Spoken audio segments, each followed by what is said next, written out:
সৃজনশীল এবং short question নিয়ে আলোচনা হবে। সো এই যে তোমাদের সৃজনশীলে ভালো করার জন্য কিন্তু একটা ফাইনাল শর্ট সাজেশন দেওয়া হয়েছে। সেই সাজেশনের মধ্যে টোটাল টপ 20টা সিকিউ প্রশ্ন দেওয়া হয়েছে। টোটাল আমি রিসার্চ করে তোমাদের ফাইনাল শর্ট সাজেশন দিছি, যেখানে 20টা সিকিউ দেওয়া হয়েছে।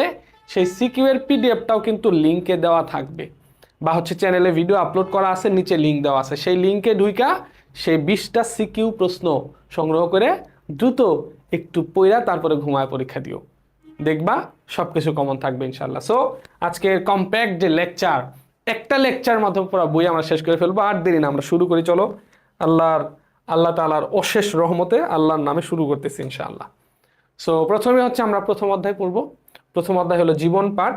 সো প্রথম অধ্যায় থেকে আমি প্রথমেই একটু খ নাম্বার এবং শর্ট কোশ্চেনের ব্যাপারে একটু ধারণা দিব। সো এই প্রশ্নগুলো হবে খ নাম্বার এবং শুধু শর্ট কোশ্চেন এবং এমসিকিউ। শর্ট কোশ্চেন এবং এমসিকিউ। সো এমসিকিউ এর ব্যাপারে যেহেতু আলাদা লেকচার হয়েছে, সো ওই ব্যাপারে আমি আর বিভিন্ন কথা বলবো না। জীববিজ্ঞানের বিভিন্ন শাখা আছে। কি শাখা আছে? যেমন ভৌত শাখা আছে। ভৌত শাখার আরেকটা নাম কি? ফলিত শাখা।